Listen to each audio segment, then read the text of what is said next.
Hello दोस्तों, मैं हूं नीतेश राठौर। आज हम करते हैं इंडियन एविडेंस एक्ट 1872। ये हम रिवीजन बेस के आधार पर करेंगे। ठीक है, इम्पोर्टेंट सेक्शन देखते हैं। तो हम इसकी बेसिक नॉलेज देखते हैं। तो इसमें बेसिक जानकारी में देखते हैं, ये एक्ट नंबर 1872 है और इसका एक्ट नंबर है फर्स्ट। ये फर्स्ट एक्ट नंबर है, मतलब जो 1872 में जो एक्ट बने थे उसमें ये फर्स्ट नंबर का एक्ट है। अब इसमें हम आगे देखते हैं। तो ये एक्ट 15 मार्च 1872 को बन के तैयार हुआ था।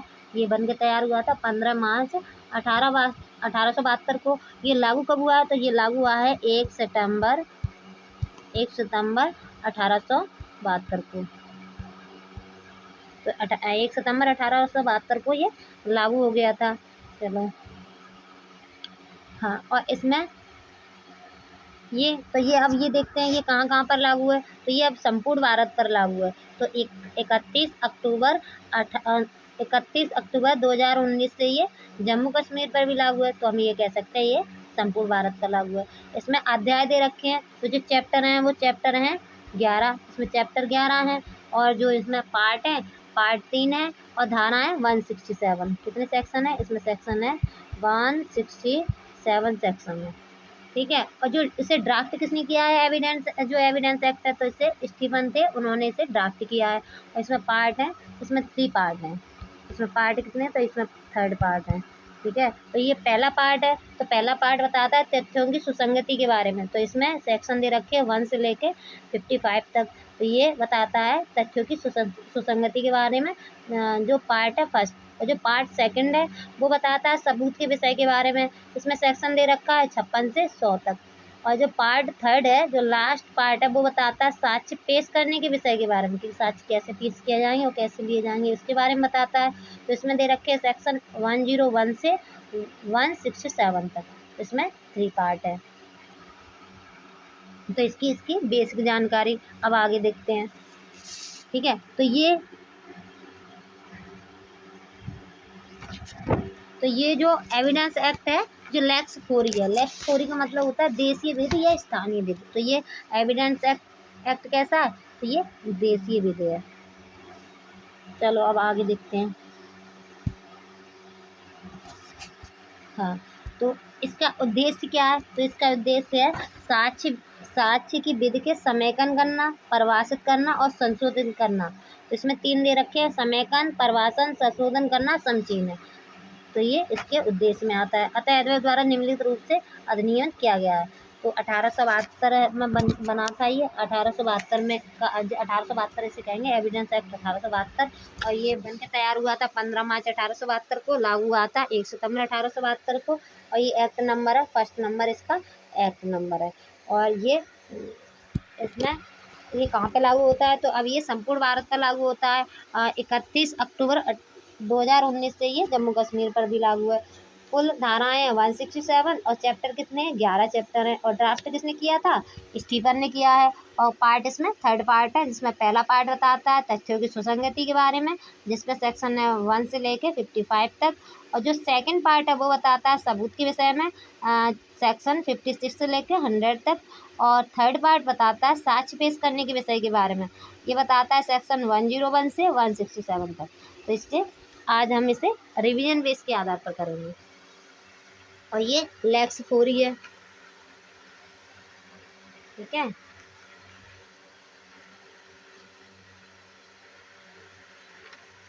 चलो अब हम देखते हैं इसके पहला चैप्टर।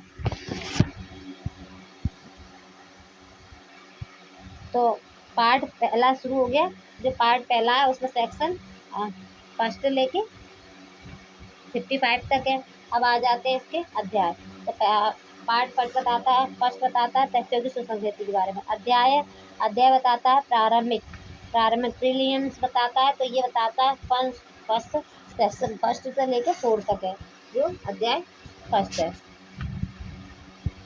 तो आज हम इसे रिवीजन बेस के आधार पर करेंगे, डीपली नहीं करेंगे। तो पहला सेक्शन कहता है संक्षिप्त नाम, विस्तार और प्रारंभ। संक्षिप्त नाम, विस्तार और प्रारंभ। तो ये बताता है इसका नाम क्या हुआ? तो इसका नाम होगा भारतीय साक्ष्य अधिनियम 1872। ठीक है, अब ये कह रहा है कि लागू कहाँ कहाँ तक है? तो ये कह रहा है ये कब लागू हुआ? तो 1 सितंबर 1872 को ये लागू हो गया। कब लागू हुआ? 1 सितंबर 1872 को ये लागू हो गया। अब ये बताता है कहाँ इसका विस्तार है, तो ये संपूर्ण भारत पे विस्तार है। तो 31 अक्टूबर से ये जम्मू कश्मीर, 31 अक्टूबर 2019 से ये जम्मू कश्मीर पर ही लागू है। इसका मतलब ये है कि ये संपूर्ण भारत पर लागू है। तो इसमें 3 फैक्ट हैं। तो पहला ये कहता है ये इस एक्ट का नाम भारतीय साक्ष्य अधिनियम 1872 है। दूसरा ये कहता है इसका विस्तार कहाँ तक है, तो इसका विस्तार संपूर्ण भारत पर है। अब ये 31 अक्टूबर 2019 से जम्मू कश्मीर पर भी लागू है। और इसका थर्ड पॉइंट कहता है तो ये 1872 के सितंबर के फर्स्ट दिन से लागू है। तो ये बताता है पहला। अब इसमें और पॉइंट दे रखे हैं। तो अब इसमें ये कह रहा है ये कहाँ लागू नहीं है, तो कहाँ लागू नहीं है, तो इसमें बता रखा है। ठीक है, इसमें बता रखा है आर्मी एक्ट है, नेवल रिसीवर एक्ट है, इंडियन नेवी एक्ट है। तो ये कह रहा है जो सेना न्यायालय है, जो सेना न्यायालय 1950 का अधिनियम है उस पर लागू नहीं होता। नेवी डिसिप्लिन एक्ट है उस पर लागू नहीं होता। मध्यस्थ की समक्ष कार्रवाई है वहाँ लागू नहीं होता। शपथ पत्र है उस पर लागू नहीं होता। और वायुसेना अधिनियम है वहाँ पे लागू नहीं होता। तो इसमें कितने फैक्ट बता दिए हैं, तो इसमें फैक्ट बता दिए हैं तुम्हारे, तो ये बता दिए 4 फैक्ट बता दिए हैं। ठीक है, तो सेना न्यायालयों पर लागू नहीं होता, नेवी डिसिप्लिन एक्ट पर लागू नहीं होता, मध्यस्थ की समझ कार्रवाई पर लागू नहीं होता, वायुसेना पर लागू नहीं होता, शपथ पत्र पर लागू नहीं होता। ठीक है, तो ये बता दिया हमारा सेक्शन फर्स्ट। अब आ जाते हैं हम सेक्शन सेकंड पर। तो सेक्शन सेकंड है वो रिपील हो गया है। तो ये कब रिपील होते हैं? नेशन अधिनियम 1938 की धारा 2 के अनुसूची द्वारा निश्चित किया गया है। तो कब ये निश्चित हुआ है? 1938 में ये निश्चित हो गया है। अब आ जाते हैं हम सेक्शन थर्ड पर। तो सेक्शन थर्ड बताता है निर्वचन खंड, ये डेफिनेशन के बारे में बताता है, इंटरप्रिटेशन क्लॉज के बारे में। तो इसमें पहला सेक्शन है, पहला इसमें डेफिनेशन दे रखी है न्यायालय। तो ये कह रहा है न्यायालय क्या है, तो ये इसमें बताता है जो जज और मजिस्ट्रेट हैं, जज और मजिस्ट्रेट न्यायालय के अंतर्गत आएंगे। और ये कह रहा है जज और मजिस्ट्रेट मध्यस्थ के अलावा सभी व्यक्ति जो साक्ष्य लेने के लिए अधिकृत हैं वो क्या आएंगे? न्यायालय के अंतर्गत आएंगे। ठीक है, तो ये क्या कह रहा है? ये कह रहा है जज आएंगे, मजिस्ट्रेट आएंगे, और जो मध्यस्थ के अलावा सभी व्यक्ति जो साक्ष्य लेने के लिए प्राधिकृत किए गए हैं, नियुक्त किए गए हैं, वो किसके अंतर्गत आएंगे? न्यायालय के अंतर्गत आएंगे। पर मध्यस्थ इसके अलावा मध्यस्थ नहीं आएंगे।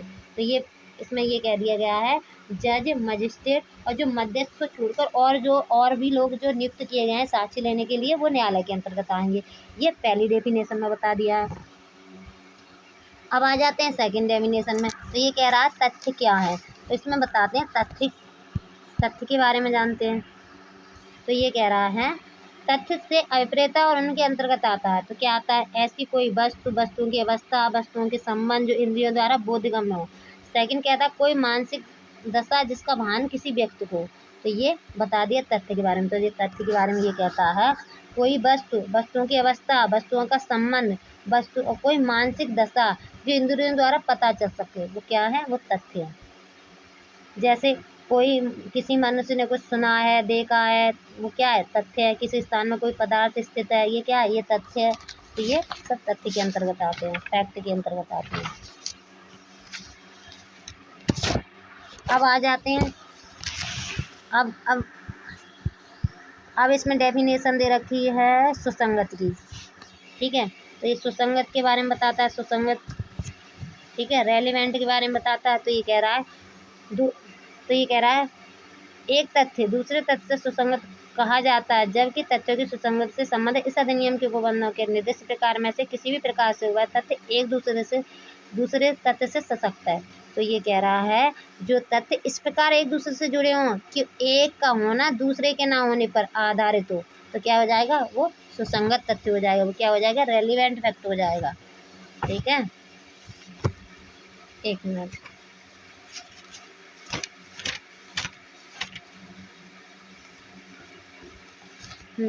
तो ये रेलिवेंट के बारे में क्या बताता है? तो ये कहता है कोई दो तथ्य हैं। तो ये कह रहा है दो तथ्य इस प्रकार एक दूसरे से जुड़े हैं कि एक का होना दूसरे के ना होने पर आधारित हो, तो ये क्या हो जाएगा? ये रेलिवेंट फैक्ट हो जाएगा। ठीक है, अब आ जाते हैं आगे। अब ये कह रहा है विवादक तथ्य के बारे में पूछ रहा है, विवादक का। तो कह रहा है फैक्ट इन इशू के बारे में बता रहा है। फैक्ट इन इशू क्या है? तो ये कहता है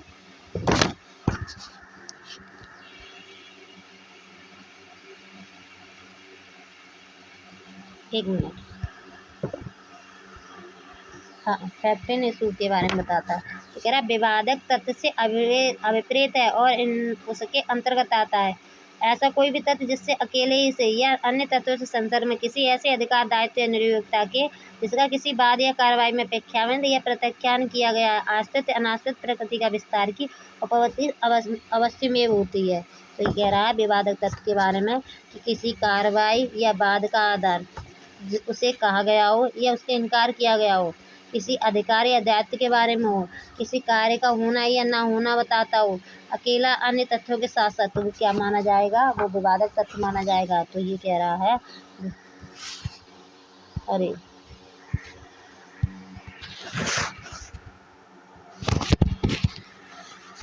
तो विवादक तथ्य, तो ये कह रहा है फैक्टन इशू क्या है, तो ये कह रहा है कोई, एक मिनट, ऐसा कोई भी तथ्य, ठीक है, ऐसा कोई तथ्य है जिस पर विवाद उत्पन्न हुआ है, सीधा सीधा है, जिस पर विवाद उत्पन्न हुआ है वो क्या है, विवादक तथ्य है। ठीक है, एक पार्टी है वो कह रही है ऐसा हुआ था, दूसरी पार्टी नहीं मान रही है, तो इससे क्या विवाद उत्पन्न हो रहा है, तो क्या हो गया, ये विवादक फैक्ट हो गए। तो इसे कहते हैं हम फैक्ट एंड इशू। इस पे ही सारा केस चलता है। अब जैसे जैसे इसमें दे रखा है एक स्पष्टीकरण, जब कभी कोई न्यायालय विवाद तथ्य के सिविल प्रक्रिया से संबंध किसी तत्समय प्रबद्ध विधि के उपबंधों के अधीन अभिलिखित करता है, तब ऐसे विवादित तथ्य उत्तर में उस तथ्य का प्रख्यान या प्रत्याख्यान किया जाता हुआ विवादित तथ्य। तो ये कह रहा है अगर कोई केस आया है, उसमें क्या है, एक पार्टी तो कह रही है आपने ऐसा किया और दूसरी पार्टी उसे स्वीकार नहीं कर रही है, तो क्या हो गया, इस पर विवाद है, तो ये क्या हो गए, विवादक फैक्ट हो गए, इन्हें कहते हैं फैक्ट एंड इशू। अब आगे चलते हैं। अब आ जाते हैं दस्तावेज के बारे में।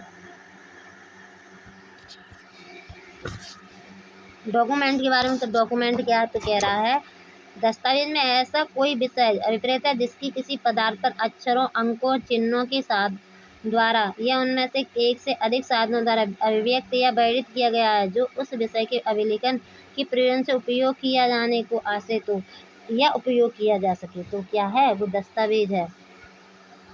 तो ये क्या कह रहा है, ये कह रहा है किसी पदार्थ पर लिखे गए शब्द, अक्षर, चिन्ह, कोई लिखित दस्तावेज, किसी पदार्थ पर बनाए गए विशेष निशान, कंप्यूटर फाइल, चित्र, कोई अर्थपूर्ण जानकारी जिसे दर्ज किया गया हो, तो ये क्या है, ये दस्तावेज हैं। कोई लिखित नक्शा, धातु की प्लेट पर बने चित्र, ये क्या है, सारे ये आते हैं डॉक्यूमेंट के अंतर्गत आते हैं।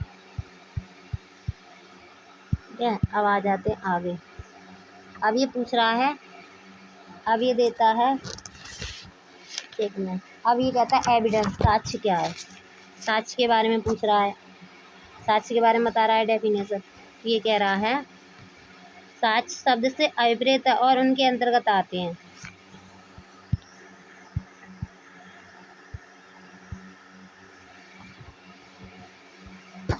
पहला, वे सभी कथन जिनके जांचाधीन तथ्य के विषय के संबंध में न्यायालय अपने मामले साक्ष्यों द्वारा किए जाने की अनुज्ञा देता है या अपेक्षा करता है, ऐसे कथन मौखिक साक्ष्य कहलाते हैं। ऐसे कथन मौखिक साक्ष्य कहलाते हैं। दो, कह रहा है न्यायालय के निरीक्षण के लिए पेश की गई सब दस्तावेज जिनके अंतर्गत इलेक्ट्रॉनिक अभिलेख भी हैं, ऐसी दस्तावेजी साक्ष्य कहलाते हैं। तो ये बता रहा है साक्ष्य कितने प्रकार के होते हैं, साक्ष्य दो प्रकार के होते हैं, ये बता दिया। तो पहला बता रहा है ऐसे सभी कथन जो न्यायालय साक्षी द्वारा करने की आज्ञा दे, वो क्या है, मौखिक साक्ष्य है। दूसरा ये कह रहा है न्यायालय के सामने पेश की गई सभी दस्तावेज क्या है, वो दस्तावेजी साक्ष्य हैं। तो ये बताता है एविडेंस के बारे में। तो ये पहला बता रहा है ऐसे सभी कथन जो न्यायालय विटनेस द्वारा करने की आज्ञा दे, तो उसे कहेंगे ओरल फैक्ट कहेंगे, जो मतलब साक्ष्य द्वारा देने की आज्ञा दे तो उसे क्या कहेंगे, ओरल फैक्ट, मतलब ओरल एविडेंस, मतलब मौखिक साक्ष्य। और सेकंड ये कह रहा है कि न्यायालय के सामने पेश की गई सभी दस्तावेज क्या है, डॉक्यूमेंट एविडेंस। ठीक है,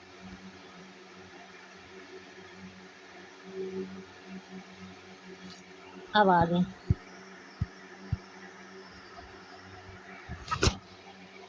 अब इसमें आ जाता है साबित। साबित का मतलब क्या है, साबित, प्रूव्ड। प्रूव्ड का मतलब क्या है, तो ये कहता है प्रूव्ड की डेफिनेशन बता रहा है।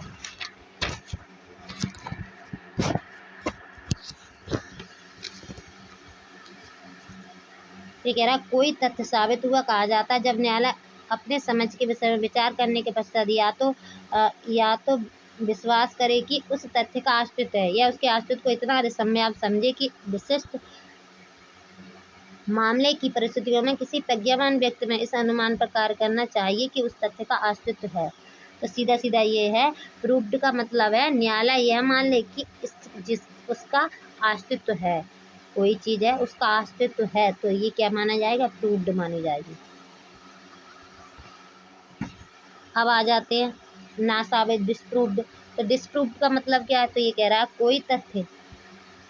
कोई तथ्य नासाबित हुआ कहा जाता है जब न्यायालय अपने समझ विषयों पर विचार करने के पश्चात या तो यह विश्वास करे कि उसका अस्तित्व नहीं है या उसके अनास्तित्व को इतना अधिसंभाव्य समझे कि उस विशिष्ट मामले की परिस्थितियों में किसी प्रज्ञावान व्यक्ति को इस अनुमान पर कार्य करना चाहिए कि उस तथ्य का अस्तित्व नहीं है, तो क्या माना जाएगा, डिस्प्रूव्ड। तो डिस्प्रूव्ड का मतलब है सीधा सीधा न्यायालय यह मान ले कि उसका अस्तित्व नहीं है, तो क्या हो जाएगा, ये डिस्प्रूव्ड है।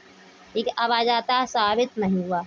साबित नहीं हुआ का मतलब क्या है, तो कह रहा कोई तथ्य साबित नहीं हुआ कहा जाता है जब वह ना तो साबित किया गया हो और ना साबित किया गया हो। तो ये आ गया हमारा नॉट प्रूव्ड में क्या आएगा, तो ये नॉट प्रूव्ड में ये कह रहा है ना साबित किया गया हो ना साबित किया गया हो, तो वो आ जाएगा नॉट प्रूव्ड। तो इसमें एक बार हम दोबारा देख लेते हैं।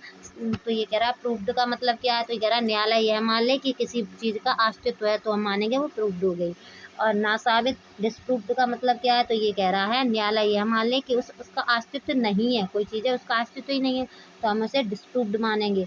और नॉट प्रूव्ड क्या है, तो ये कह रहा है न्यायालय के सामने ना तो साबित किया गया हो ना साबित किया गया हो तो हम उसे मानेंगे, तो उसे कह देंगे हम नॉट प्रूव्ड। अब देखते हैं आगे किस चीज़ की डेफिनेशन है। अब आ जाते इंडिया की ये डेफिनेशन। तो अब डेफिनेशन इसमें चेंज हो गई है 31 अक्टूबर 2019 से 31 अक्टूबर 2019 से जम्मू कश्मीर सहित संपूर्ण भारत आएगा। ठीक है, भारत में जम्मू कश्मीर राज्य के सहित, अभी क्या है, राज्य सहित, भारत राज्य क्षेत्र अभिप्रेत है। ठीक है, तो अब क्या है, तो जम्मू कश्मीर भी इंक्लूड हो गया है। अब आ जाते हैं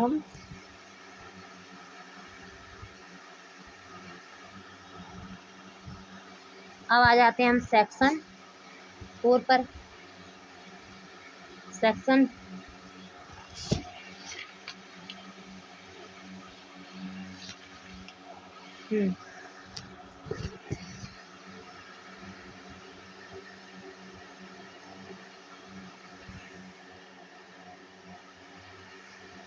अब आ जाते हैं हम सेक्शन 4। तो ये कहता है मैं प्रिज्यूम में बताता है उपधारणा कर सकेगा, उपधारणा कर सकेगा मतलब में प्रिजम्पशन।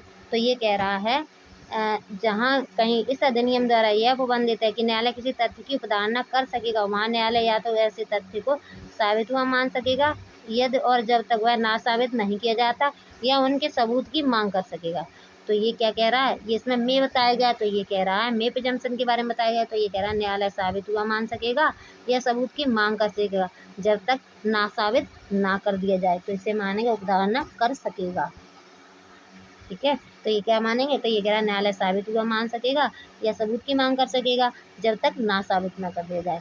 अब आ जाए उपधारणा करेगा, ये सेल्फ प्रिज्यूम है। तो इसमें कह रहा है जहाँ कहीं इस अधिनियम द्वारा यह निर्देश है कि न्यायालय किसी तथ्य की उपधारणा करेगा, वहाँ न्यायालय ऐसे तथ्य को साबित मानेगा और जब तक वह ना साबित ना कर दिया जाए।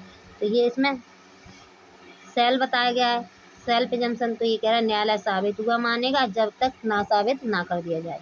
ठीक है, अब आ जाते हैं निश्चायक सबूत के बारे में। अब ये कंक्लूसिव प्रूफ है। ठीक है, कंक्लूसिव प्रूफ के बारे में बता रहा है निश्चायक सबूत। तो ये कहता है जहाँ के इस अधिनियम द्वारा एक तथ्य किसी अन्य तथ्य का निश्चायक सबूत घोषित किया गया है, वहाँ न्यायालय उस एक तथ्य के साबित हो जाने पर उस अन्य को साबित मानेगा और उसे नासाबित करने के प्रयोजन के लिए साक्ष्य लिए जाने की अनुज्ञा नहीं करेगा। मतलब निश्चायक सबूत मतलब ये मानेगा हाँ ऐसा हुआ था तो ये सही बात है। ठीक है, इसे कंक्लूसिव प्रूफ मानते हैं। तो इसमें इसमें ये कह रहा है, जैसे निश्चायक सबूत है, इसमें एक सेक्शन है जैसे 112 एविडेंस एक्ट का 112 दे रखा है जो धर्मिता के बारे में बताता है। तो ये बताता है वैध विवाह या एक साथ रहना साबित होने की धर्मिता साबित हो जाती है। अगर कोई एक साथ रह रहे हैं पति पत्नी तो ये माना जाएगा जो पुत्र या पुत्री बच्चे होंगे वो धर्मज होंगे। ठीक है, तो ये है जैसे 113 है एविडेंस एक्ट का 113 है और 41 है 112 है। तो ये क्या है, निश्चायक सबूत है ये सेक्शन। इनके लिए न्यायालय एविडेंस नहीं मांगेगा, निश्चित सबूत है ये। अगर ऐसा हुआ है तो हाँ ये ऐसा ही हुआ होगा, ऐसा मान लेगा न्यायालय। इसके लिए एविडेंस की मांग नहीं करेगा न्यायालय। तो ये आएंगे निश्चायक सबूत में। अब आ जाते हैं आगे।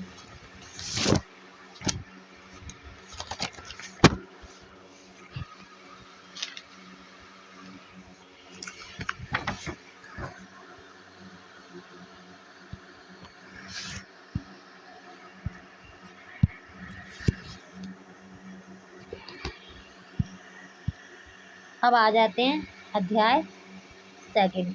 ये बताता है तथ्यों की सुसंगति के विषय में, हमारे तथ्यों की सुसंगति के बारे में। इसमें दे रखा है पार्ट, इसमें दे रखा है सेक्शन 5 से 55 तक, 5 से 55 तक दे रखा है अध्याय 2। इसमें पहला सेक्शन देखते हैं।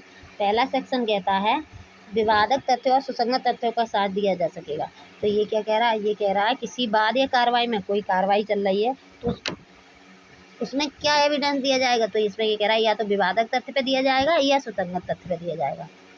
जो एविडेंस है या विवादक तथ्य पे दिए जाएंगे, मतलब या तो रेलिवेंट फैक्ट पे दिए जाएंगे या फैक्टनेसी पे दिए जाएंगे। ठीक है, ये सेक्शन हमारा 5 कहता है।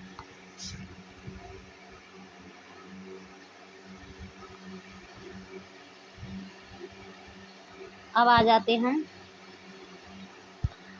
सेक्शन 6 पर। सेक्शन 6 कहता है एक ही समयार के भाग होने वाले तथ्यों की सुसंगति। इस सेक्शन 6 को ही हम कहते हैं रेलिवेंट रेजस्टिव कहते हैं इसे। एक ही समयार के भाग होने वाले तथ्यों की सुसंगति।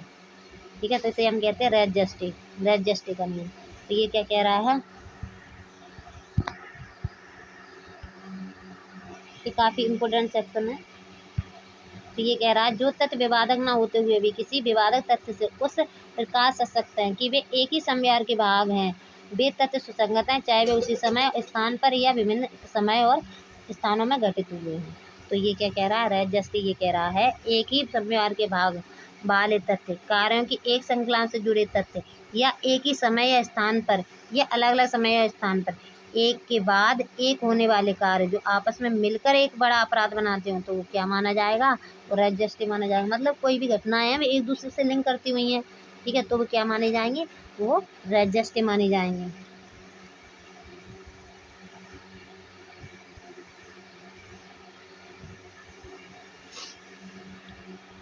जैसे इसका एक वो देख लेते हैं दृष्टांत।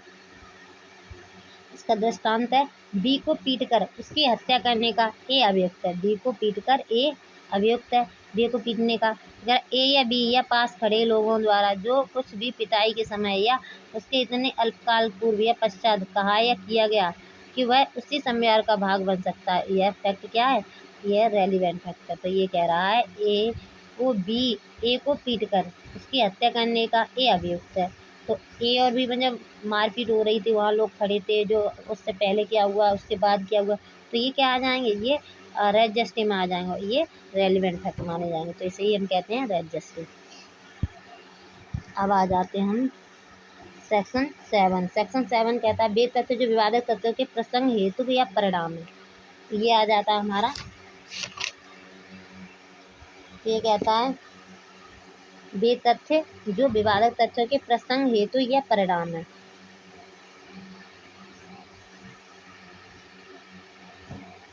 ये कह रहा है वे तथ्य सुसंगत हैं जो सुसंगत तथ्यों के या विवादक तथ्यों के व्यवहित या अन्यथा प्रसंग हेतु या परिणाम है, या जो उस वस्तु स्थिति को गठित करते हैं जिसके अंतर्गत वह घटित हुए या जिसके उनकी घटना या संव्यार का अवसर दिया है।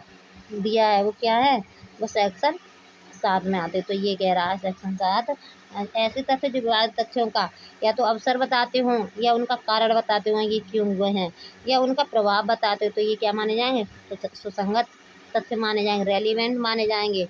और ये सेक्शन 7 बताता है।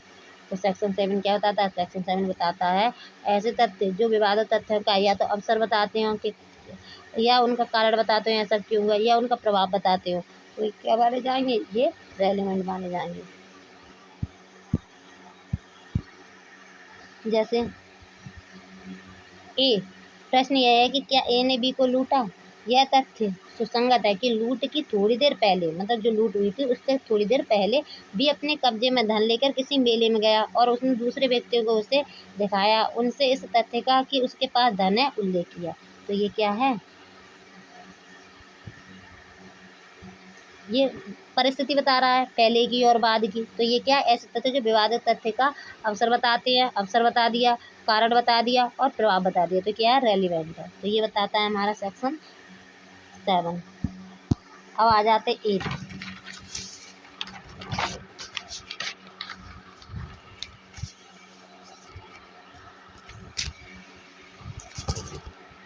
सेक्शन 8 है, ये बताता है हेतु, तैयारी और पूर्व का या पश्चात का आचरण। तो ये बता रहा है कि या तो हेतु बता रहा है जो हुआ है उसका हेतु, या तैयारी, तैयारी कैसे की गई थी, या पूर्व में क्या हुआ था, या पश्चात या उसका आचरण क्या था, तो उसके बारे में बताया। तो ये सेक्शन 8 में आ जाएगा। तो आज सेक्शन 8 कह रहा है कोई भी तथ्य जो किसी विवादक तथ्य या सुसंगत तथ्य का हेतु या तैयारी दर्शित गठित करता है वो क्या है, वो रेलिवेंट है। तो ये बता रहा है हमारा सेक्शन 8। तो ये क्या बता रहा, तो सीधा सीधी बात ये है जिन तथ्यों से किसी कार्य के करने का हेतु, तैयारी, आचरण, आचरण मतलब मन के बारे में, आचरण मतलब जो कैसे मेंस क्रिया के बारे में पता चलता है, वो भी क्या है, सुसंगत तथ्य। ठीक है, तो ये 8 बताता है सेक्शन 8। अब इसमें है ए की हत्या के लिए बी की हत्या के लिए ए का विचारण किया जाता है। ए बी की हत्या के लिए ए का विचारण हो रहा है। ये तथ्य कि ए ने सी की हत्या की कि बी जानता था। ए ने पहले क्या किया है, सी की हत्या की है, ये बी जानता है कि ए ने सी की हत्या की है। तो क्यों किया था उसने, क्योंकि उसे पता था कि ए ने क्या किया है, सी की हत्या की है। और कि बी ने अपनी इस जानकारी को लोक विदित करने की, मतलब उसने बता दिया कि मैं सबको बता दूंगा आपने क्या किया, ए ने सी की हत्या की है, मैं सबको बता दूंगा। इसकी उसने धमकी दी, ए से धन उद्धापित करने का प्रयत्न किया। तो ये क्या है, ये रेलिवेंट फैक्टर। तो ये क्या बता रहा है, तो ये बता रहा है, ये बता रहा है हेतु, तैयारी, आचरण बता रहा है। तो ये क्या है, रेलिवेंट फैक्टर। तो ये बताएगा सेक्शन 8 में। अब आ जाते हैं हम सेक्शन 9।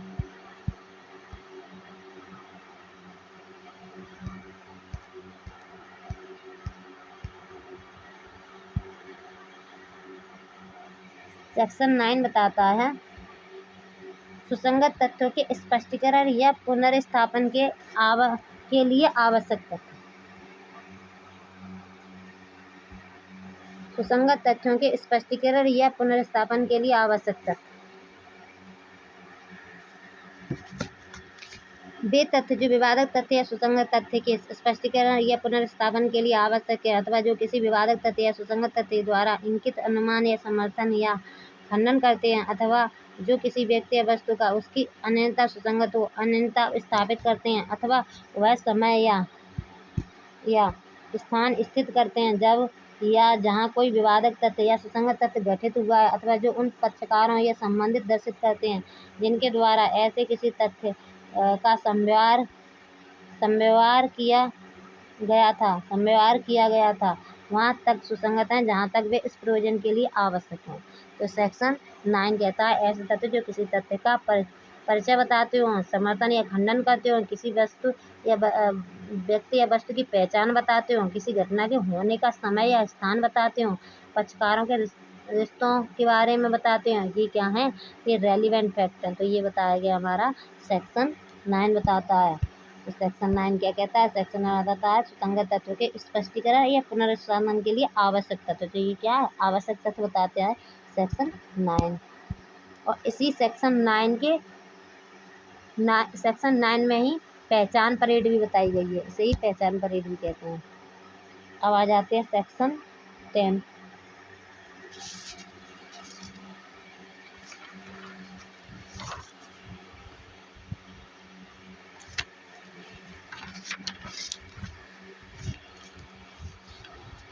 सेक्शन 10 बताता है सामान्य परिकल्पना के बारे में षड्यंत्रकारी द्वारा कही गई या की गई बात है। तो ये कह रहा है कि जो सामान्य तरह क्या हुआ, तो जो षड्यंत्र किया है उन लोगों ने, उनने सामान्य तौर पर कुछ बात कही है या की है, तो वो सेक्शन 10 में बताती हैं, वो रेलिवेंट है, ये बताता है। तो ये कह रहा है जहाँ की यह विश्वास करने का युक्त आधार है कि दो या अधिक व्यक्तियों ने अपराधी या अनुयोज्य दोष करने के लिए मिलकर षड्यंत्र किया है, वहाँ उनके सामान्य आशय, मतलब जो सामान्य आशय के बारे में उनमें से किसी एक व्यक्ति द्वारा उस समय के पश्चात जब ऐसा आशय करने में किसी एक ने प्रथम बार मन की धारणा किया, कही की या लिखी गई कोई बात उन व्यक्तियों में से हर एक व्यक्ति के विरुद्ध जिनके बारे में विश्वास किया जाता है कि उन्होंने इस प्रकार षड्यंत्र किया है, षड्यंत्र का अस्तित्व साबित करने के प्रयोजनार्थ उसी प्रकार सुसंगत तथ्य हैं जिस प्रकार यह दर्शित करने के प्रयोजनार्थ कि ऐसा व्यक्ति उसका पक्षकार था। तो क्या है, तो ये बताता है षड्यंत्रकारियों द्वारा कही गई या की गई बात है, ये सेक्शन 10 बताता है। तो क्या कह रहा है 10, सेक्शन 10 कह रहा है किसी अपराध के षड्यंत्र में शामिल होना, तैयारी करना, अपराध के लिए धन जुटाना, सामान्य आशय, ये सभी क्या है, रेलिवेंट फैक्ट है। ठीक है, ये बताता है सेक्शन 10।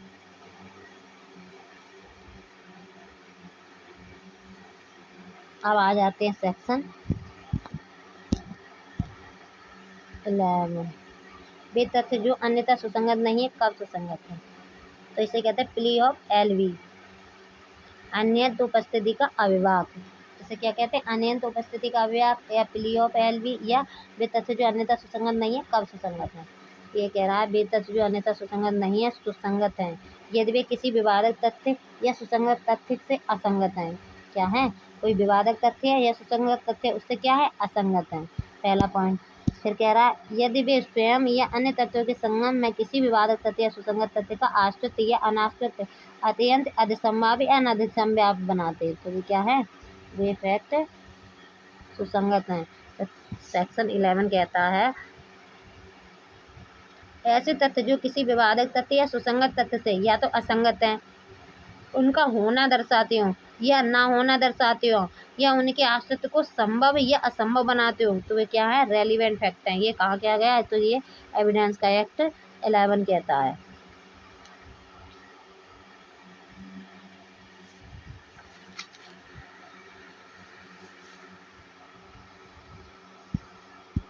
तो ये सेक्शन 11 क्या बताता है, अन्यत्र उपस्थिति अविवाद, मतलब कहीं और जगह पर उपस्थित था कोई व्यक्ति, इसमें एक दृष्टांत दे लेते हैं।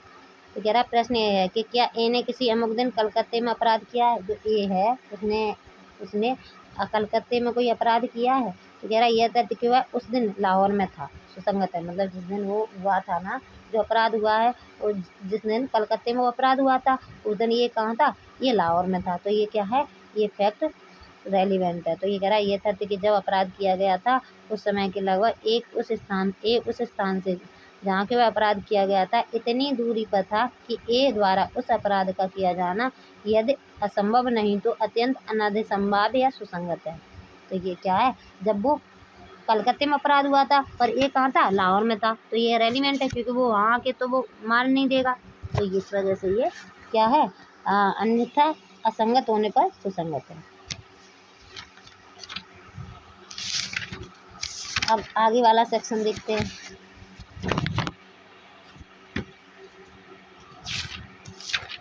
अब आ जाते हैं हम सेक्शन 12 पर। सेक्शन 12 बताता है नुकसानी के लिए वादों में रकम अवधारित करने के लिए न्यायालय के समर्थन करने के प्रवृत्ति रखने वाले तथ्य को सुसंगत, मतलब कोई नुकसानी है उसका निर्धारण हो रहा है तब कोई तथ्य है उनके बारे में बता रहा है।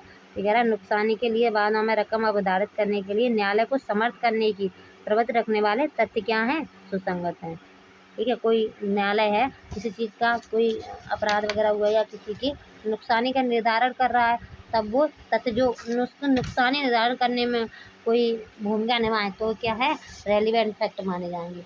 ये बताता है सेक्शन 12। तो सेक्शन 12 कह रहा है नुकसानी के बाद में नुकसानी की रकम तय करने वाले तथ्य, संविदा भंग करने वाले तथ्य क्या है, रेलिवेंट फैक्ट है।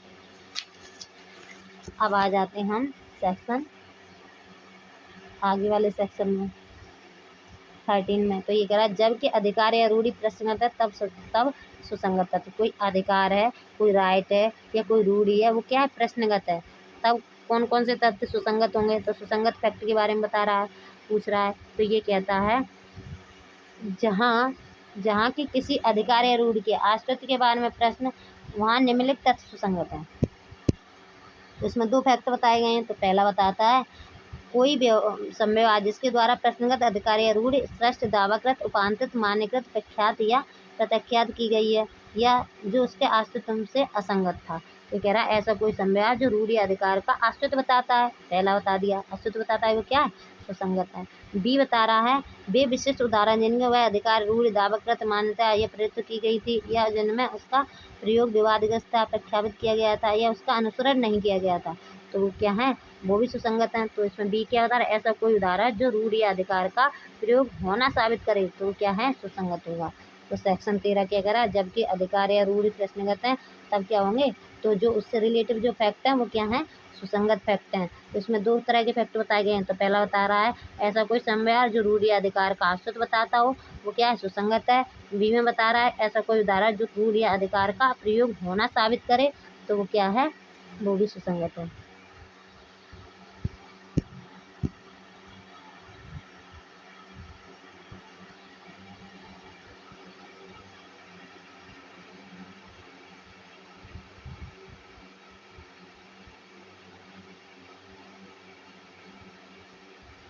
अब आ जाते हैं हम सेक्शन 14। सेक्शन 14 कहता है मन या शरीर की दशा या शारीरिक संवेदना का अस्तित्व दर्शित करने वाले तत्व। तो ये कह रहा है मन की या शरीर की या शारीरिक संवेदना तो जो दर्शित कर रही हैं उन पर जो उनसे जो लिंक करते हुए तथ्य हैं वो क्या है, सुसंगत हैं। तो ये कह रहा है मन की कोई दशा या तो मन की कोई दशा जिसे आशय, ज्ञान, सद्भाव, उपेक्षा, उतावलापन किसी विशिष्ट व्यक्ति के प्रति वैमनस्य या सदिच्छा दर्शित करने वाले हों। तो ये क्या कह रहा है, कोई मन की ऐसी दशा जैसे आशय है, ज्ञान है, सद्भाव है, उपेक्षा है, उतावलापन है, विशिष्ट व्यक्ति के प्रति वैमनस्य है और दर्शित करने वाले कोई है, दर्शन करने वाले अथवा शरीर की या शारीरिक संवेदना की किसी दशा का आश्रित दर्शन करने वाले तथ्य सुसंगत है। जबकि ऐसी मन की या शरीर की या शारीरिक संवेदना की किसी ऐसी दशा का आश्रित विवादक या सुसंगत है। तो ये क्या कह रहा है, 14 ये कह रहा है मन या शरीर की दशा कौन कौन सी, या तो आशय हो, ज्ञान हो, सद्भाव हो, उपेक्षा हो, उतावलापन हो, घृणा हो, शारीरिक संवेदना हो। तो कह रहा है जब मन या शरीर की दशा विवादक है तो ये सभी तथ्य दर्शाने वाले तथ्य क्या होंगे, रेलिवेंट होंगे, सारे फैक्ट रेलिवेंट हो जाएंगे।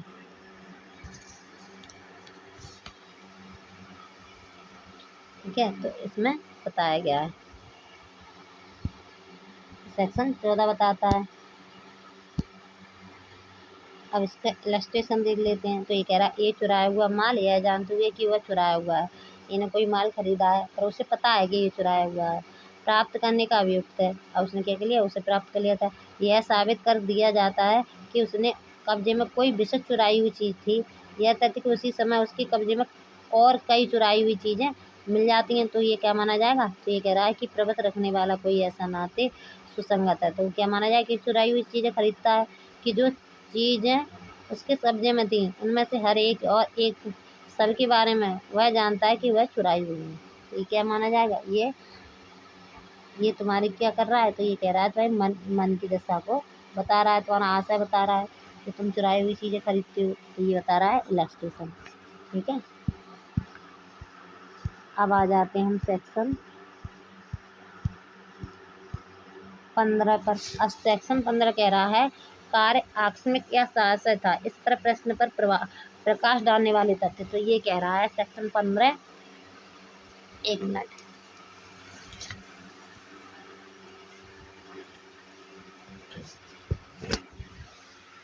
सेक्शन 15 ये बताता है कि कोई कार्य है, कोई अपराध है, वो हुआ है या तो वो अचानक हो गया, आकस्मिक हो गया, या उसका इंटेंशन था, साहस है मतलब आशय से किया, इंटेंशन से ही किया गया है कि हाँ इस वजह से किया गया है कि हाँ ये अपराध हो जाए।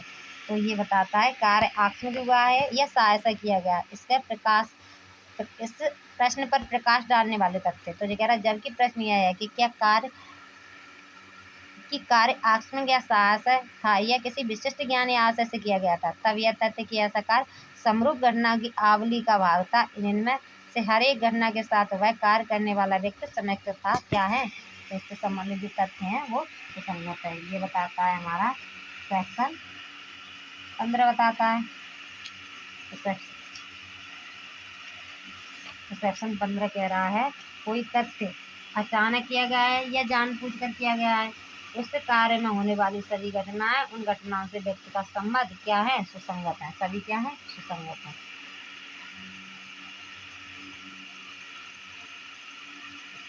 अब इसमें एक इलस्ट्रेशन दे रखा है, जैसे एक के बाद एक कई घरों में रहा, मतलब ए है, एक घर में रहा, फिर उसके बाद दूसरे घर में रहा, उसके बाद तीसरे घर में रहा, मतलब ऐसे कई घरों में रहा है। सबका उसने बीमा कराया, सभी घरों में आग लगी और सभी घर में क्या था, आग लग जाती थी। आग लगने के बाद ए को धन मिल जाता था। ये सभी सुसंगत होंगे तथा इनसे पता चलता है कि वह आग अचानक नहीं लगी है। इससे पता चल जाता है कि वो आग अचानक नहीं लगी, उसने क्या किया, ये इंटेंशन से कराया है। ठीक है, ये साहस से किया गया कार्य है। तो ये बताता है इलस्ट्रेशन में।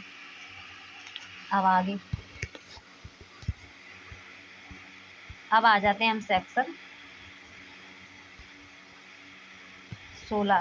सेक्शन 16 बताता है कारोबार के अनुक्रम का आश्रित कब सुसंगत है। तो हमारा ये सेक्शन 16 आ गया।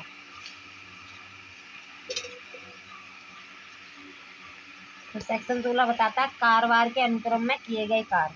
तो ये कहता है जबकि प्रश्न यह है कि क्या कोई विशिष्ट कार्य किया गया था, तब कारोबार के ऐसे किसी भी अनुक्रम का आश्रित जिसके अनुसार वह कार्य स्वभावतः किया जाता है, क्या माना जाएगा, वो सुसंगत माना जाएगा। तो ये कह रहा है वह तरीका जिससे वह कार्य हमेशा किया जाता है, ऐसा तथ्य जो उस कार्य को उस तरीके से होने को साबित करे, तो क्या है, वो सुसंगत माना जाएगा। जैसे कोई कार्य है, जैसे कोई सोसाइटी वगैरह उसमें एंट्री होती है, वो तो हमेशा ही एंट्री होती है, उस पर एंट्री हुई होगी। ठीक है, अब कोई अपराध हो जाए तो उस एंट्री को चेक किया जाएगा, कोई कौन अंदर गया था, कौन बाहर गया था, तो चेक किया जाएगा। तो वो क्या, कारोबार वो तो हमेशा ही किया जाता है, तो वो अगर उसमें एंट्री है या नहीं है, तो ये फैक्ट क्या है, ये सुसंगत है।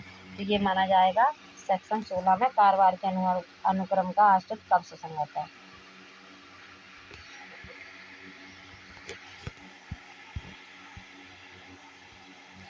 तो इसका बी बताता है प्रश्न यह है कि क्या एक विशिष्ट पत्र ए को मिला है, ये तथ्य कि वह समय के अनुक्रम में डाक में डाला गया था और कि वह पुनः प्रेषण के अनुसार लौटाया नहीं गया था। तो ये क्या है, ये सुसंगत तथ्य है। अब आ जाओ 17 कह रहा है स्वीकृति की परिभाषा। ये बताता है स्वीकृति की डेफिनेशन के बारे में बताता है सेक्शन 17।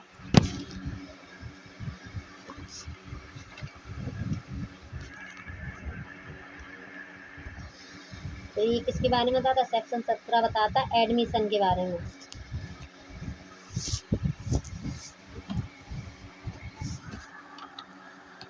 ठीक है, स्वीकृति वह मौखिक या दस्तावेज यथा इलेक्ट्रॉनिक रूप से अंतर्निष्ठ कथन है। तो स्वीकृति कैसे कैसे हो जाती है, मौखिक हो सकती है, दस्तावेजी हो सकती है, इलेक्ट्रॉनिक रूप से, जो किसी विवादक तथ्य या सुसंगत तथ्य के बारे में कोई अनुमति इंगित करता है और जो इस ऐसे व्यक्तियों में से किसी के द्वारा और ऐसी परिस्थितियों में किया गया, तो ये आत्मनिष्पक्षात वर्जित है। तो क्या माना जाएगा, ये स्वीकृति मानी जाएगी। ये सेक्शन 17 कहता है हमारा। सेक्शन 17 कह रहा है स्वीकृत तथ्य को साबित करना आवश्यक नहीं है। अच्छा, हाँ, स्वीकृति कह रहा है मौखिक, या तो मौखिक हो सकती है, दस्तावेजी हो सकती है, इलेक्ट्रॉनिक रूप से हो सकती है, जो विवादक तथ्य से संबंधित हो या सुसंगत तथ्य से संबंधित हो, तो वो क्या है, और कोई ऐसी कोई स्वीकृति करता है तो वो क्या माना जाएगा, एडमिशन माना जाएगा। और जो स्वीकृति तथ्य होते हैं उन्हें साबित भी नहीं किया जाता है, उसे न्यायालय में साबित करने की आवश्यकता नहीं है, क्योंकि एक पार्टी ने कहा, दूसरी पार्टी ने स्वीकार कर लिया, तो उस पर कोई विवाद है ही नहीं, मतलब इशू है ही नहीं, तो फिर ये स्वीकृति मानी जाएगी। तो स्वीकृति कैसे हो सकती है? या तो मौखिक हो सकती है, या इलेक्ट्रॉनिक हो सकती है, या दस्तावेजी हो सकती है। अब इसमें स्वीकृति के कुछ फैक्ट थे जो अलग से हम देख लेते हैं। ठीक है, तो स्वीकृति 3 प्रकार की होती है। न्यायिक स्वीकृति होती है, वो न्यायालय में की जाती है। अनौपचारिक या आकस्मिक स्वीकृति ये सामान्य जीवन या कारोबार में की जाती है। आचरण द्वारा स्वीकृति मौन स्वीकृति होती है। तो जैसे मौन स्वीकृति हो क्या, आचरण द्वारा स्वीकृति है।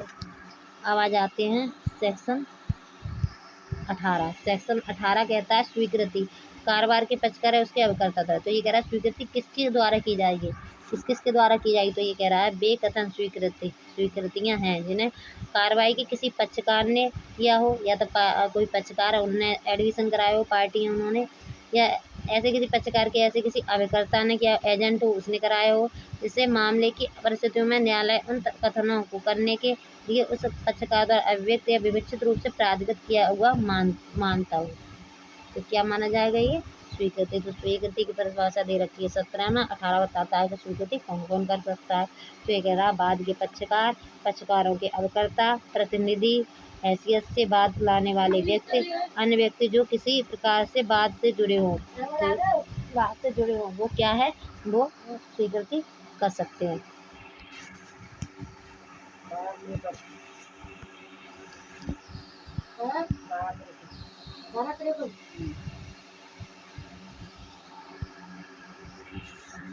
सेक्शन 19 कहता है उन व्यक्तियों द्वारा स्वीकृति जिनकी स्थिति बाद के पक्षकार के विरुद्ध साबित की जानी है। तो इस व्यक्ति की स्वीकृति बता रहा है, उन व्यक्तियों की स्वीकृति जिनकी स्थिति बाद के पक्षकार के विरुद्ध साबित की, जो पार्टी हैं उनके विरुद्ध साबित की जानी है, उन व्यक्तियों की स्वीकृति के बारे में बता रहा है। तो ये कह रहा है वे व्यक्ति जिनकी स्वीकृति बाद के पक्षकार के विरुद्ध साबित की जानी है, अर्थात वे व्यक्ति जो विवाद से जुड़े हों किंतु बाद के पक्षकार न हो, मतलब जो विवाद है वहाँ उससे तो जुड़े हैं और वो पार्टी नहीं है, तो उन व्यक्तियों की स्वीकृति आएगी सेक्शन 19 में। 19 क्या कह रहा है, उन व्यक्तियों द्वारा स्वीकृति जिनकी स्थिति बाद के पक्षकार के विरुद्ध साबित की जानी चाहिए। तो ये है वे व्यक्ति जिनकी स्थिति बाद के पक्षकारों के विरुद्ध साबित की जानी है, अर्थात वे व्यक्ति जो विवादक से तो जुड़े हैं पर किंतु पार्टी नहीं है, बाद में पार्टी नहीं है, तो वो आएंगे सेक्शन 19 में, उनकी स्वीकृति आएगी। जैसे बी के लिए वाटक संग्रह का दायित्व ए लेता है, सी द्वारा बी को शोध वाटक संग्रह न करने के लिए ए पर बी वाद लाता है। ए इस बात का प्रख्यान करता है कि सी ने बी को वाटक दे था।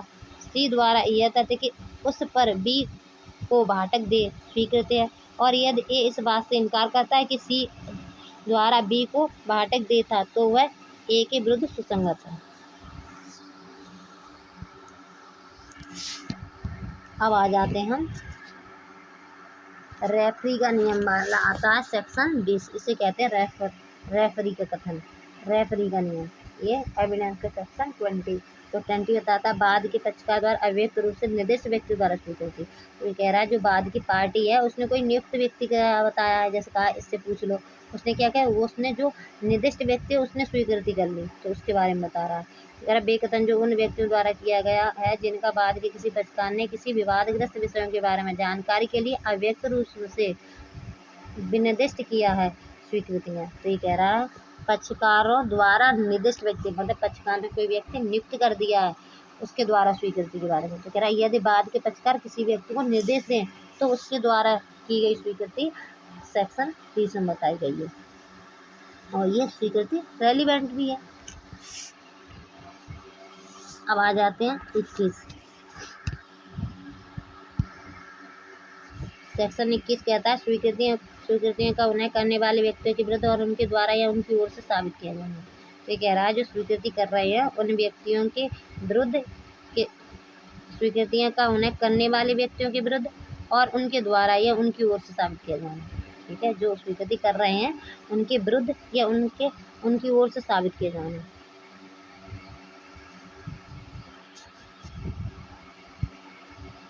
तो इसमें कह रहा है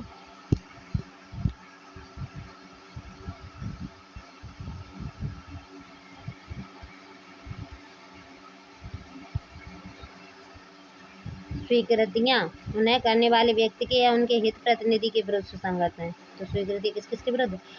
स्वीकृतियाँ उन्हें करने वाले व्यक्ति या उसके जो प्रतिनिधि हैं उनके विरुद्ध सुसंगत हैं और साबित की जा सकेंगी, किंतु उन्हें करने वाले व्यक्ति द्वारा या उसकी ओर से या उसके हित प्रतिनिधि द्वारा निम्नलिखित अवस्थाओं में के सिवाय उन्हें साबित नहीं किया जाएगा।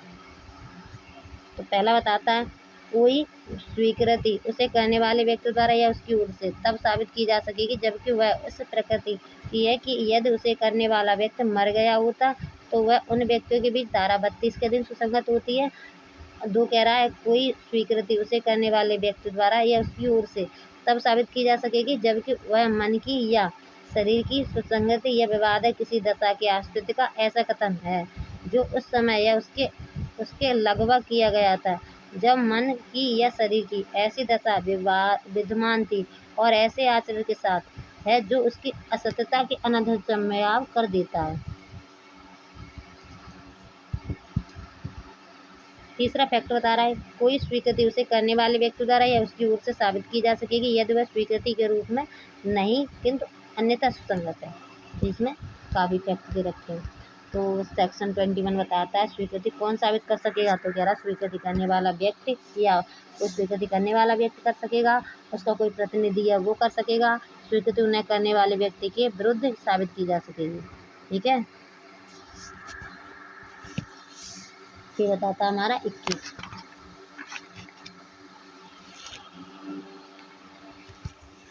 अब इसका इलस्ट्रेशन देख लेते हैं।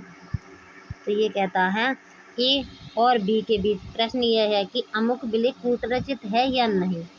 ए प्रतिज्ञा करता है कि वह असली है, बी प्रतिज्ञा करता है कि वह कूटरचित है। मतलब ए और बी में बीच विवाद है। ए कह रहा है कोई जो डॉक्यूमेंट है वो क्या है, असली है, बी कह रहा है वो कूटरचित है।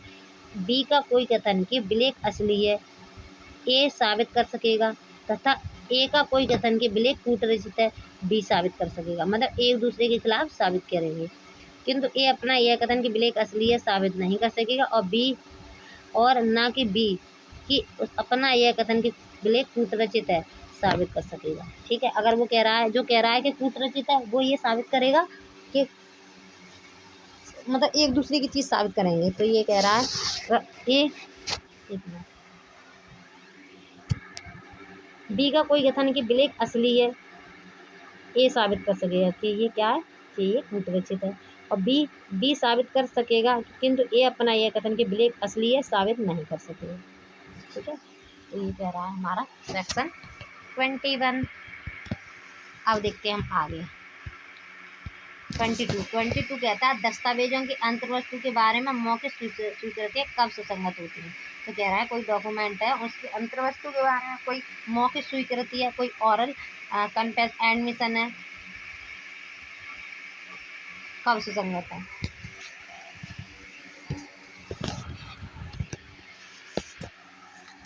एक मिनट,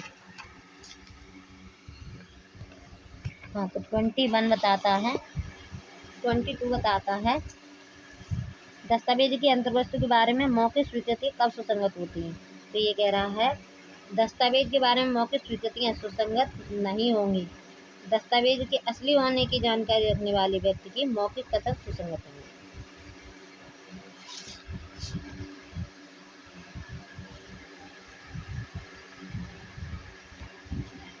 अब ये कह रहा है किसी दस्तावेज की अंतर्वस्तु के बारे में मौखिक स्वीकृति तब तक सुसंगत नहीं होती। तो कह रहा है कि मौखिक स्वीकृति कब तक सुसंगत नहीं होगी। तो ये बता दे कोई दस्तावेज है उसकी अंतर्वस्तु के बारे में मौखिक स्वीकृति तब तक सुसंगत नहीं होंगी यदि और जब तक उन्हें साबित करने की प्रस्तावना करने वाला पक्षकार यह दर्शन न कर दे कि ऐसी दस्तावेज अंतर्वस्तु द्वितीय साक्ष्य देने या तत्काल प्रबंध दिए गए नियमों के अधीन हकदार है अथवा जब तक पेश की गई दस्तावेज का असली होना प्रश्नगत न हो। तो सीधा सीधा ये कह रहा है कोई डॉक्यूमेंट है उसकी अंतर्वस्तु के बारे में मौखिक स्वीकृतियाँ तब तक नहीं होंगी जब तक दस्तावेज का असली होना प्रश्नगत ना हो। ठीक है, अब आ जाते हैं 22 का ए। तो 22 का ये इलेक्ट्रॉनिक डॉक्यूमेंट के बारे में बता रहा है। तो ये कहता है किसी इलेक्ट्रॉनिक अभिलेख की अंतर्वस्तु के बारे में मौखिक स्वीकृतियाँ तब तक सुसंगत नहीं होती जब तक पेश किए गए इलेक्ट्रॉनिक अभिलेख का असली होना प्रश्नगत ना हो। अब आ जाते हैं हम सेक्शन 23। सेक्शन 23 काफ़ी इम्पोर्टेंट सेक्शन है, क्योंकि ये सिविल के बारे में बताता है। ठीक है, सिविल मामलों में स्वीकृति कब सुसंगत होती है, सिविल मैटर के बारे में, सिविल केस में जो एडमिशन होते हैं उनके बारे में बताता है। तो ये कह रहा है यदि इस शर्त पर की गई है कि उसका साक्ष्य नहीं दिया जाएगा, कोई स्वीकृति इस पर कोई स्वीकृति इस शर्त पे की गई है कि इसका साक्ष्य नहीं दिया जाएगा। ठीक है, यदि पक्षकार सहमत हो गए हैं कि उनका साक्ष्य नहीं दिया जाएगा तो ये सुसंगत, तो ये क्या है, सुसंगत है। तो ये कह रहा है सिविल मामले में कोई भी स्वीकृति सुसंगत नहीं है। पहले तो ये कह रहा है सिविल मामले में कोई स्वीकृति है वो सुसंगत नहीं है यदि वह या तो इस अव्यक्त शर्त पर की गई हो कि उसका साक्ष्य नहीं दिया जाएगा, या ऐसी परिस्थितियों के अधीन दी गई हैं उसने न्यायालय इस अनुमान कर सके कि पक्षकार इस बात पर परस्पर सहमत हो गए थे कि उसका साक्ष्य नहीं दिया जाएगा, तो क्या है, सुसंगत है। तो सिविल मैटर में ये बता रहा है अगर दोनों पार्टी हैं कोई बात पे मतलब कोई बात पे अपना अपना एक दूसरे से कहती हैं कि इस बात पे कोई साक्ष्य नहीं दिया जाएगा, दूसरी पार्टी उससे कह देती है ठीक है नहीं दिया जाएगा इस चीज़ पर कोई साक्ष्य, तो वो क्या हो जाएगा, वो स्वीकृति हो जाएगी और न्यायालय फिर उस चीज़ से साक्ष्य नहीं मांगेगा। ये 23 सिविल केस के बारे में बताता है केवल।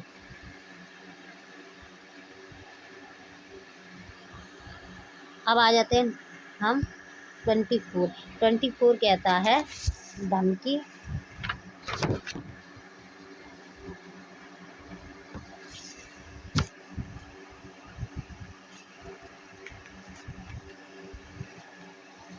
कहता है धमकी, उत्पीड़न, धमकी या वचन द्वारा कराई गई स्वीकृति दंडिक कार्रवाई में कब विसंगत है। तो 23 बता रहा है सिविल के बारे में और 24 बता रहा है दंडिक कार्रवाई के बारे में। तो ये कह रहा है दंडिक कार्रवाई में कोई धमकी दी है, उत्पीड़ना दी है या वचन द्वारा कराई गई स्वीकृति दंडिक कार्रवाई में विसंगत है, मतलब मान्य नहीं होगी। तो क्या कह रहा है, तो ये कह रहा है अभियुक्त व्यक्ति द्वारा की गई स्वीकृति दंडिक कार्रवाई में विसंगत होगी अगर कोई धमकी देकर जबरदस्ती कराई गई है, या तो उत्पीड़ना करके या धमकी करके या वचन द्वारा जबरदस्ती कोई दंडिक कार्रवाई में कोई स्वीकृति कराई गई है, वो मान्य नहीं होगी। ये कह रहा है हमारा 24।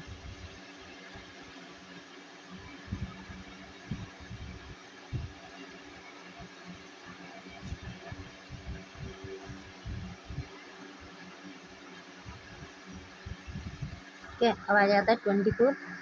अब आ जाते हैं हम 25 पे। 25 कह रहा है कि काफ़ी इंपॉर्टेंट सेक्शन है और हम इसे रिवीजन बेस पर कर रहे हैं।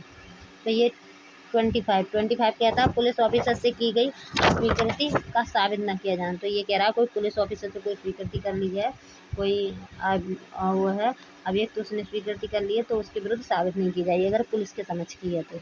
ये 25 बताता है। अब 26 कह रहा है पुलिस की अवरक्षा में होते हुए अभियुक्त द्वारा की गई संस्कृति का उसके विरुद्ध साबित न किया जाना। तो ये कह रहा है पुलिस की अवरक्षा में की गई संस्कृति साबित नहीं की जाएगी, पर अगर पुलिस के सामने, अगर कोई पुलिस है उसके सामने मजिस्ट्रेट से की गई है तो उसे साबित की जा सकती है। ये कह रहा है 26।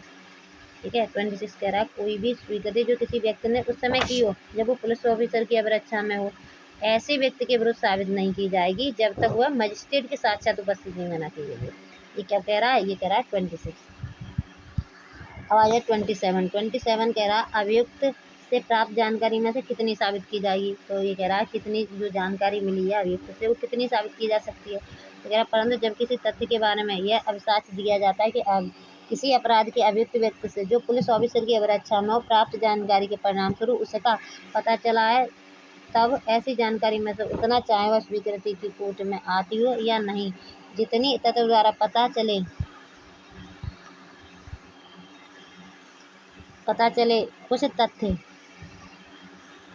तथ्य में स्पष्ट संबंधित साबित की जा सकेगी। ये 27 कह रहा है अभियुक्त से प्राप्त जानकारी में से केवल उतनी जानकारी ग्राह्य होगी जिससे अपराध होने का पता चलता हो, अपराध से जुड़ा सामान बरामद होता हो, तो वो क्या है, उतनी ही साबित की जा सकेगी। ये 27 बता रहा है। 27 क्या कहता है कि उतनी जानकारी साबित की जा सकेगी जितने का अपराध का होना पता चल रहा हो और अपराध से जुड़ा सामान मिल रहा हो। ठीक है, ये 27 बताता है। अब आ जाता है 28 कहता है